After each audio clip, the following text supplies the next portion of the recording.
You know who I am? Anything you say. Anything you say. It's official.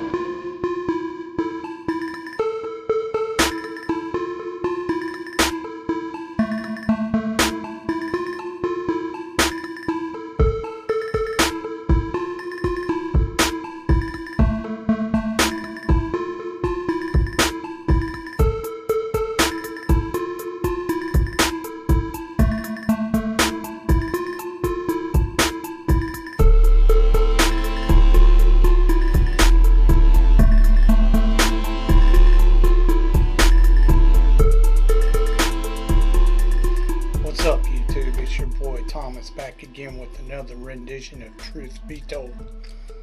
Now, this past week or so, all I've seen in politics or news or whatever, I understand I hate politics, I can't stand it, but it's in your face all the time now.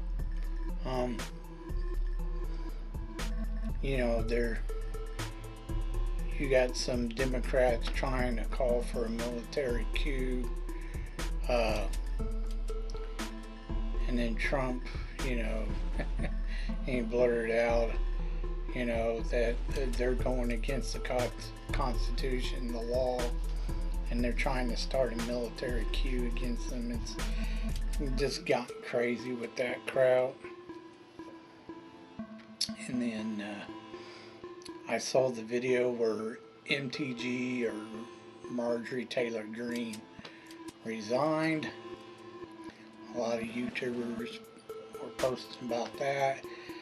But here's the thing about MTG, that's my thoughts on it. First of all, she's rode on the coattails of other politicians. She hasn't done anything herself. And she can sit there and say she has. She hasn't. She's lying to you. That whole speech she gave was written and she just read it off. You could tell she was reading off a script, and the person who wrote the script for her, put in their key talking points that the right would wanted to hear. Is basically, it's all bullshit. Funny how these politicians, I hate politicians, sorry, I just can't stand any of them. They're all full of shit, both sides. They go in, they don't really have any money, and then all of a sudden they're worth millions when they get out or resign or whatever. She says she's resigning at a certain time, right after she gets her 5-year pension plan that gives her millions of dollars for the rest of her life. Come on. She went in there with no money, now she's got millions. It's just like AOC. Fucking bartender with no money goes in, now she's worth millions. And get the fuck out of here. Politicians are so fucking crooked. MTG, she got mad because fucking Trump wasn't fucking giving her a bunch of fucking attention. She's an attention whore. And she's a straight up hardcore feminist too. If you listen to her, I don't need no man doing this and a man doing that, blah blah blah blah blah. Go fuck yourself. She's a piece of crap. She's a rhino. I've never liked her. She just goes where the wind blows. Anyways, moving on.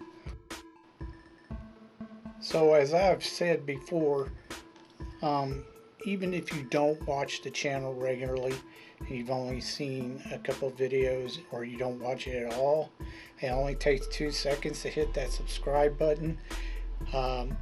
It doesn't affect you or your channel whatsoever. It just helps this channel grow. So please subscribe. Also, I have another channel. It's called Easy Does It. The link is in the About section.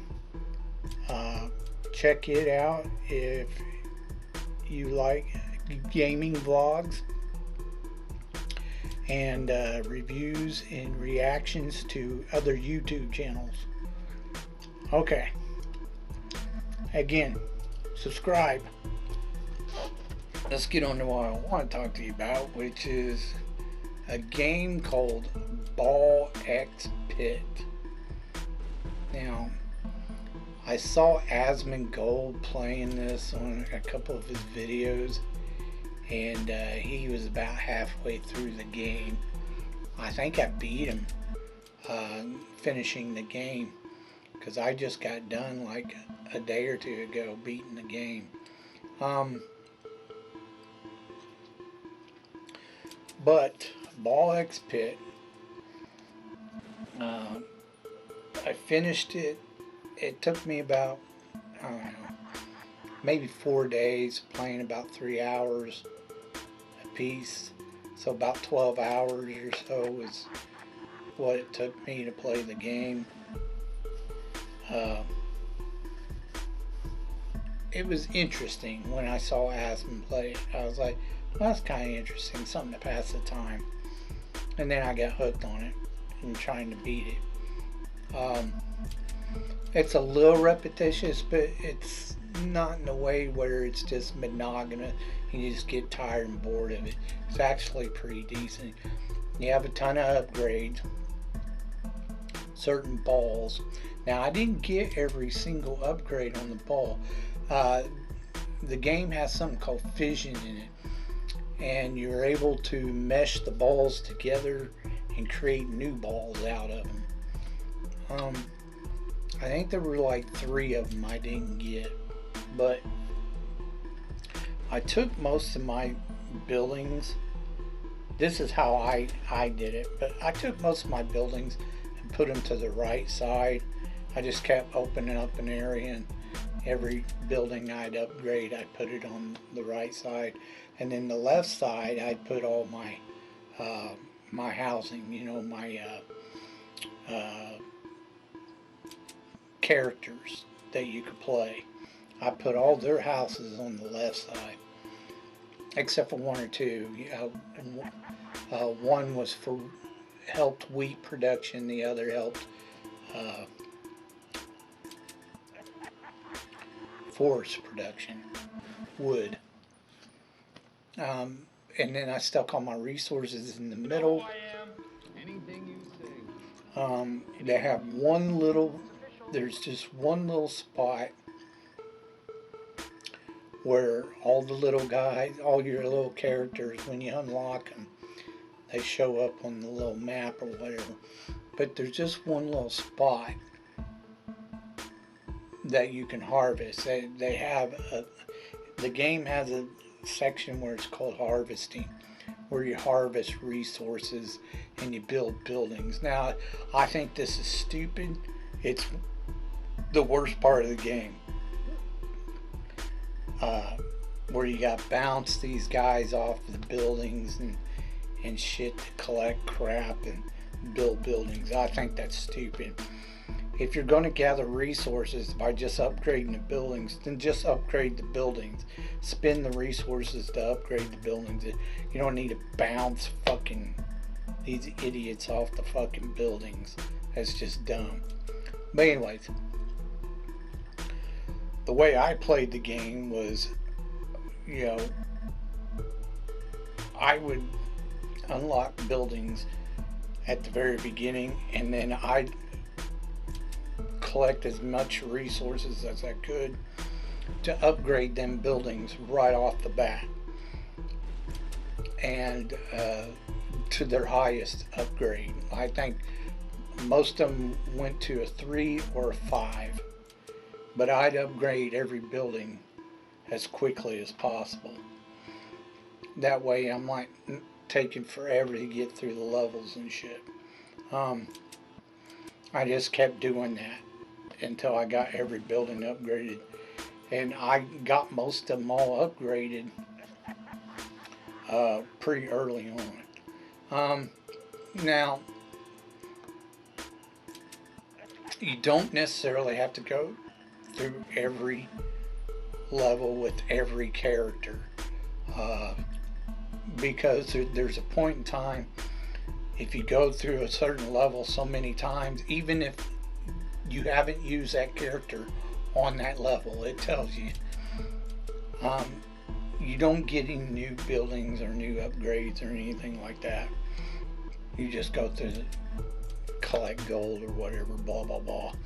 So you don't have to go through every character. Now, the higher you get the character, the more benefits their house gives you, like upgrades and shit. You know, the higher the level of the character, the higher the level their house becomes, and it may give you an advantage or a benefit. There's certain characters that I didn't mind, and then there's others I didn't care for. Each character has a particular basic ball, you know, a beginning ball before the fusions or the evolutions. Evolutions is kind of like similar to the fusions, except for it makes it a little bit more stronger.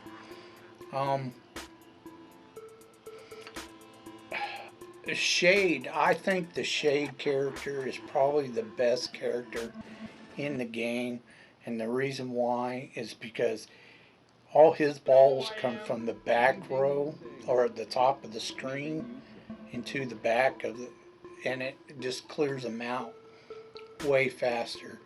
And you can't.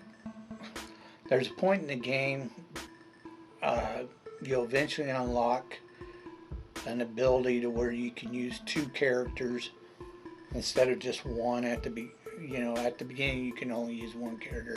Eventually you can use two characters and use both their abilities. But the thing is that one character's ability will overwhelm the other characters.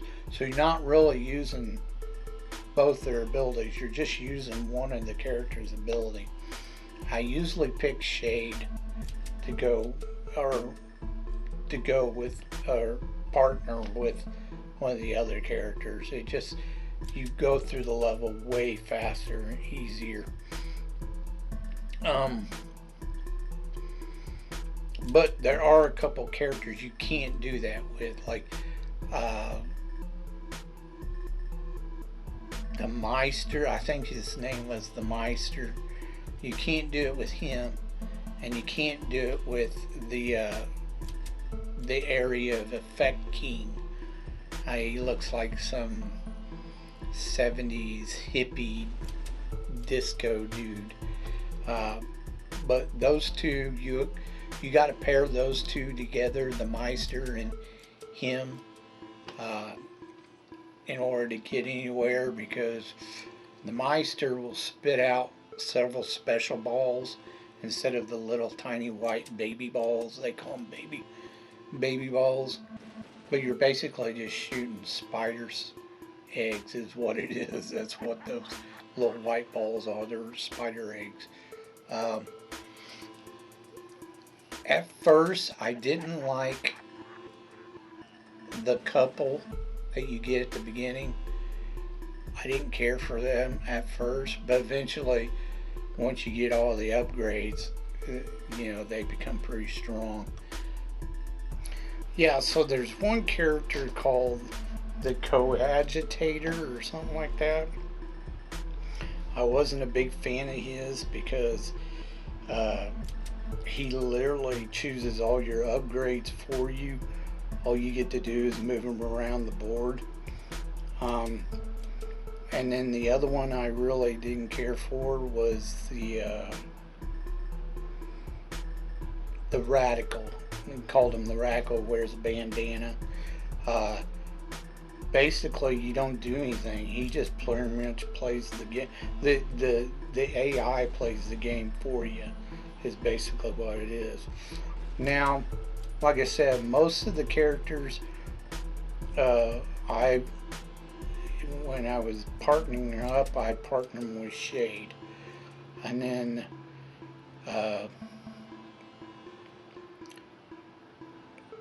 the other two you have to put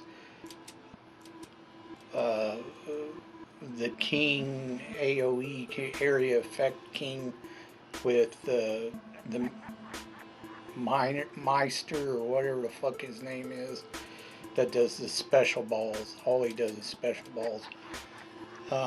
You have to put those two together if you're going to partner either one of those.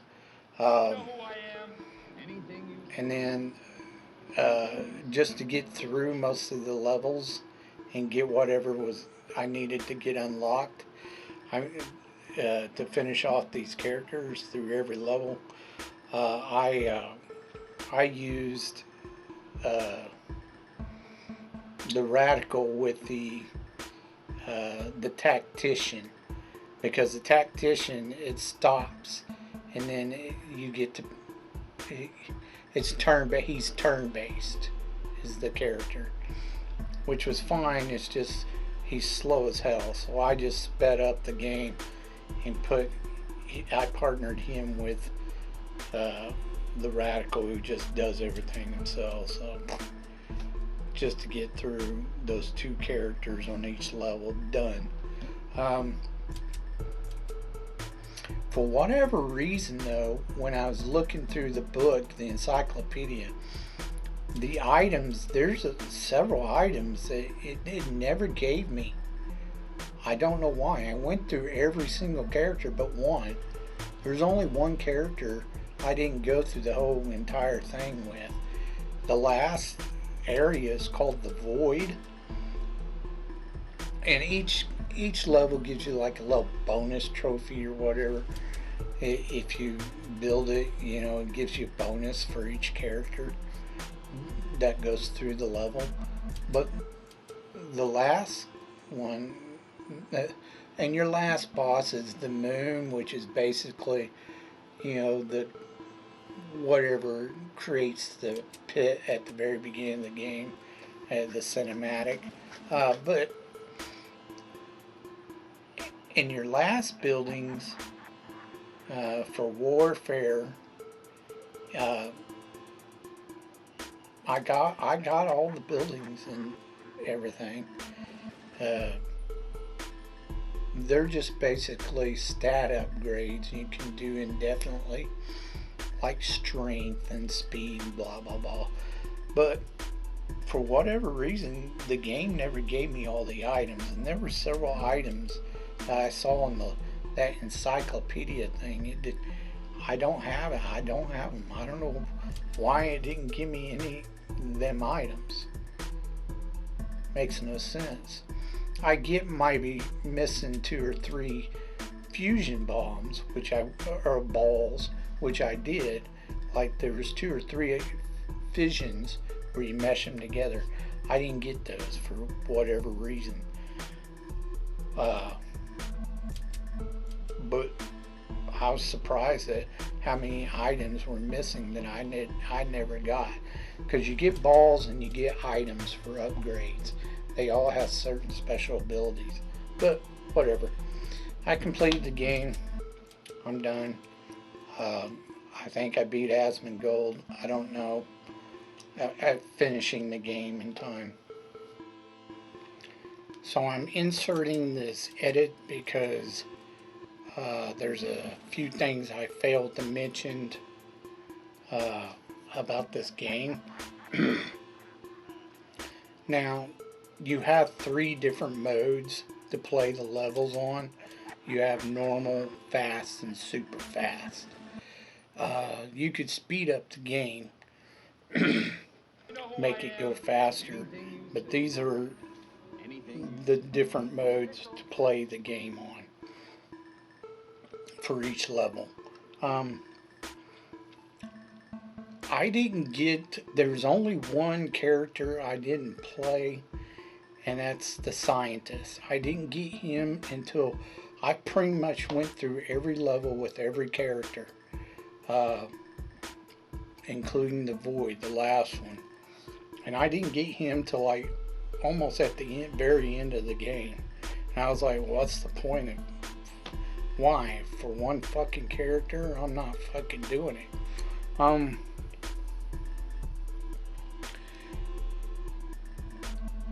I got all the upgrades. I got everything done except for, fusion the balls together, you get different combos, different types of balls, and they all have different types of abilities. In my encyclopedia, there, you pause the game, you can go to the encyclopedia. There is like three balls I didn't ever get. Like, you have to fusion certain combinations to get certain balls, and there was like maybe three balls I never did fusion together to get whatever they were. I don't know what they are. And then there is the items, the power-up items, like the, my favorite was the pressure cooker item. Does massive damage, and it hurts the others next to it every time it explodes. That was my favorite item. I didn't use the statues. I found them annoying. They got in the way. They really didn't help any. I did use one statue every once in a while, and that was the healing statue. Other than that, I never messed with the statues. They were just annoying, got in the way. I didn't like the stupid, was the XP fountain thing either. It was just annoying, got in the way too. I didn't use any of that crap. But like the vast majority, I don't know, there were quite a few.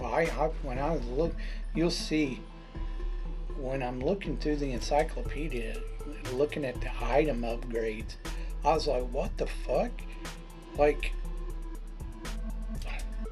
there's a good chunk, a portion of the items I never got. And I completed the game. I got all the buildings. I upgraded everything. The buildings, the last 4 buildings are basically just stat upgrades that you can do indefinitely. That's it. That's your last 4 buildings. So I don't understand why I didn't get a lot of the items. Maybe you gotta get them on fast and super fast mode, because I just completed the game in normal mode with all the characters. I didn't do fast and super fast, the extra difficulties. All it does is make the enemies come at you a little bit faster. That's it. So I don't, unless you got to get all your items through that by completing those 2. That's the only, maybe some of you who have played this game, maybe you can tell me if that's the way you get the other items. I mean, it's not a big deal. I really don't care. I beat the game with all the characters except for the one, the mad scientist. But maybe you guys can tell me if you have to play in the fast and super fast, the other difficulties to get the rest of the items, because I got everything else. I noticed that after you play a level so many times, it stops giving you blueprints, so there's no point in playing the level again unless you want extra gold or you want to level up one of your characters. Now the only benefit to leveling up your characters is it makes them a little bit stronger, but not by much. You get like 1 point on stats, certain stat every now and then, completing a level. And you get to upgrade their house. If you've built their house will sometimes level up too after so many levels. And it may give you a benefit.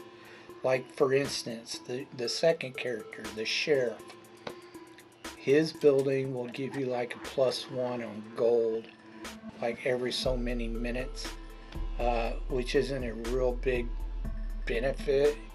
It's not significant enough to just keep leveling him up and leveling up his house. The only two homes that I saw that was actually beneficial is the Reverend and the couple, because the Reverend, you can stick it near a wheat field and he'll harvest wheat for you, but at a longer time period. Same thing with the couple. It takes a longer time period, but if you stick them near a forest, they'll harvest the forest for you, which is kind of dumb. You don't really need it. You just use the farm and the lumber yard, and it'll forest faster for you at a faster time rate. If you see in the video that I show you with the encyclopedia or whatever, you didn't really need to expand all that much. I only expanded a little bit for all my buildings to the right side, and then I only expanded twice for all the homes on the left side. I just stuck them all together on, all my upgraded buildings, which you could upgrade to like a level 3 or level 5, I believe most of them went to. They were all on the right, and then I stuck all the homes, the characters' homes on the left, and in the middle I put in, I expanded twice in the middle to put in some wheat fields and some forest. You only need one stone mill, and you surround it with your stones, and that's about all you need for that. You don't need that much. The wheat and the forest, you need a good chunk of field for them, but you don't got to expand all that much. The only thing like I said, the only thing that really irritated me was the harvest crap. You had to use the little guys, your little characters, that bounce around the buildings and shit to build them or construct them. I thought that was dumb. Why? Just use your resources and upgrade them that way. You don't need to do the harvest thing. You don't gain that much from doing the harvest with the little guys anyway, when it automatically will harvest for you every so many minutes. It's just pointless doing the little guys. Plus, the game doesn't allow you to move your harvest point. You only got that one little section right there in the middle of the screen for them that harvest from. You can't move them the starting point anywhere else. It's just right there. It's annoying. I don't. That was my biggest complaint about the game, was the harvest crap. It was dumb and annoying. Balls. Like I said, you can fuse balls together regardless if you evolution them or not. The evolution is obviously better. Like I said, there's like 2 or 3 of them I didn't ever get. My favorite balls was the ice ball. I like the ice ball because you could create blizzard, and blizzard does massive amounts of damage, and it slows down your enemies, so you have extra time to kill them off before they overwhelm you. You can also create wraith through the ice ball, which is really good too. And then my other favorite ball was probably the Soul Taker ball, mixed with, or fusion it with Earthquake. massive amounts of damage and tons of life steal. Like you get a lot of healing from that. But you have to combo them together, and it's random. You don't ever get the same crap all the time. Like you don't get to choose a lot of times. It's just whatever the game decides to give you. That's why it's sometimes the re-rolls are helpful. But yeah, those were my favorite ball combinations. I really like the bomb and atomic bomb too. Massive amounts of damage from those two. But other than that, that was pretty much the best balls in the game. I didn't care for the light ball. I wasn't a big fan of the bleed or the dark ball. They just didn't do the damage I wanted.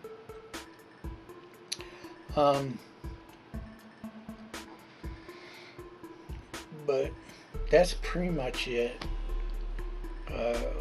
I just kind of wanted to, if any of you have played this game, your thoughts about, maybe comparing some. I'd like to hear from Zach or Asmongold what he thought, but I only seen the 2 videos of him, and he said he was still working on it. He wanted to finish it up, but I haven't seen anything on him. But I'm too small of a channel for him to even bother with. Like, I'm insignificant compared to his channel. But if any of you have played this game, let me know. Do you have to complete the other 2 difficulty modes to get the other items? If that's the case, fuck it, I'm not doing it. I think it's stupid. I don't need all them items or check them out or whatever. I'm kind of a completionist. I like to do just about everything in a game. I like to get all the upgrades and all that kind of stuff. But I could give a fuck less about collecting all them items. And I'm not going to go through every single level with the scientist either for one character. This is dumb. Anyways, let me know, what was your favorite balls? Which of the balls did you like the most for upgrading? Which balls did you create? That charm ball is stupid. It didn't do anything. Even the berserk ball that you create from it didn't do. I didn't see it do anything. That charm ball. But let me know what your favorite ball. What was your favorite item? Did you like the statues? Really? Let me know. Anyways, like I said, I just wanted to insert this because I didn't get to actually articulate everything about the game. So let me know what you think.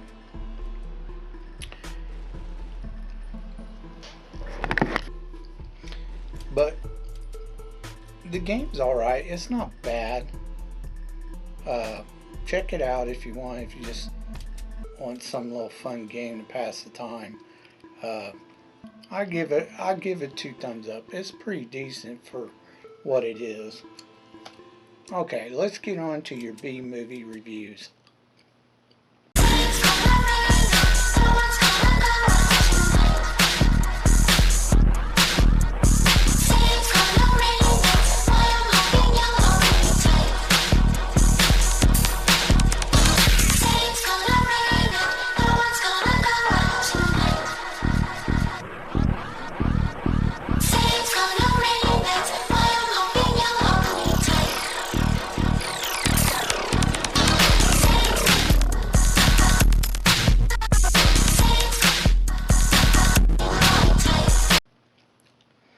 Okay, Movieholics, this week is Horror Week.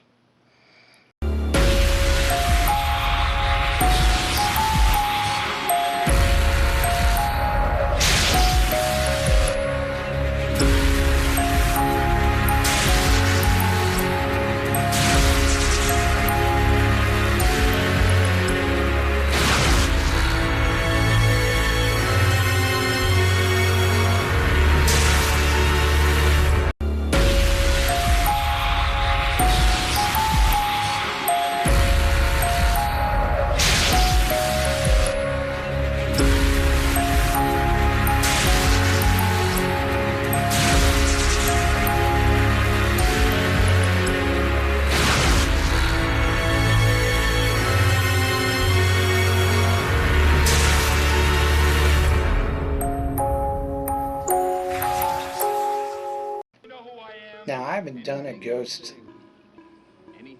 movies in a while, so I figured go ahead and do some ghost movies. And I went ahead and decided to watch the Poltergeist movies. Now I saw these when I was a kid, when I was younger. I haven't seen them in forever, so it's been a good minute. They were done by Steven Spielberg, so you knew they were going to be pretty decent. The first one was done in 1982, and it made about 77 million worldwide. It starred Craig Nelson and Jo Beth Williams. Now Heather O'Rourke is the little girl. She eventually dies in real life. She died. I think not long after the third one. I'll do the third one next round for Horror Week, and I think there's a remake. I may check out the remake for that. But I think there's only 3 and then the remake. I've never watched the remake, and I barely remember the third one at all.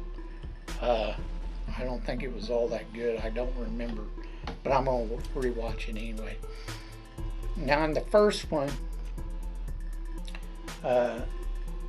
Nelson plays a guy who sells homes in this area. I forget what the place of the name, Severide or some shit like that. Anyways, it's just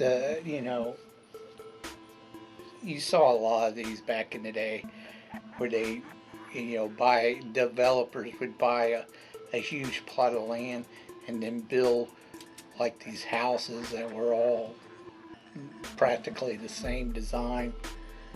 And he would go around, he'd sell these houses in the areas of the place that these developers bought. And he's really good at it. And they got one of the first homes, him and his family. Well, what they didn't know was that the developers built all these homes on top of these graves. They claimed they moved the cemetery, but all they did was move the gravestones. They didn't remove the graves. Nobody knew about it, though. He finds out later that that's what happened. Anyway, strange things start happening. At first it was nothing scary or anything. Some furniture moving, blah, blah, blah, blah, blah. But eventually the ghosts show up and take their daughter. There's a couple of fortunate events that happen. But they call in they try to get some help from some paranormal psychologist or whatever. She brings in a psychic. That's where you get the little old lady. She comes in and she tries to help them out, and they get their daughter back. But the poltergeist the ghost still try to attack them and get her back. But because supposedly the ghosts don't want to move on, pass through the light. They want to stay. They want to keep living, but they're not alive anymore. They don't understand that. And they think the little girl is the light. She makes them feel alive or some shit. Anyways, they eventually get out of the home. The home implodes on itself at the end of the movie, and they take off and move at the end of the movie. It shows them at a hotel room, throwing out the TV. They don't trust the TV. About 30 minutes. It takes almost 30 minutes for this movie to start kicking in. It's the first time she says they're here. After watching TV, you see like the ghost make a hole above the bed or whatever, and that's when it starts kicking off and things start really happening. And then it's not, I didn't think any of it was really scary. I do think there were a couple creepy parts in there, like the guy's face melting. That was kind of creepy. And then the doll. I hate dolls. I can't stand creepy dolls. But that whole clown doll thing was just, that was creepy. But other than that, the movie's pretty good. It was really good. I liked it. Even though, you know, Steven really exaggerated on a lot of the ghost crap, because that shit really don't happen. It's not like that. Maybe some of the furniture moving and crap, but all that other apparition shit, that's not standard when it comes to ghost hunting and the paranormal. Trust me, I know. I've been a PI for over 20 years. So, anyways, regardless of that, it's a good movie. You should definitely check it out. 2 thumbs up. Okay, the next one is the sequel, and it's called The Other Side. Now, they introduce this character is probably one of the creepiest looking old men I've ever fucking seen. He still creeps me out. He creeped me out when I was watching it, you know, yesterday or the day before or whatever. I can't. He's still creepy as hell. He plays an evangelist, an old reverend or whatever that got a bunch of people killed, you know, claiming that the world was coming to an end like in the 1800s. And they balled him up all underneath the supposed pool of where, you know, the family had their house. They were creating a pool. Underneath the pool, they found all these skeletons of these people that was following this evangelist. Now, he's trying to use the girl to keep them in line, and, you know, they don't want to die, they don't think they're dead, blah blah blah, all that again. Anyways, the little old lady psychic, she brings in this Indian who's a medicine man and helps the family defeat this old reverend named Cain or whatever. And he's all like, oh, your family's your power. You got to keep your family together when you fight this. It's just kind of cheesy, but it's still a good movie.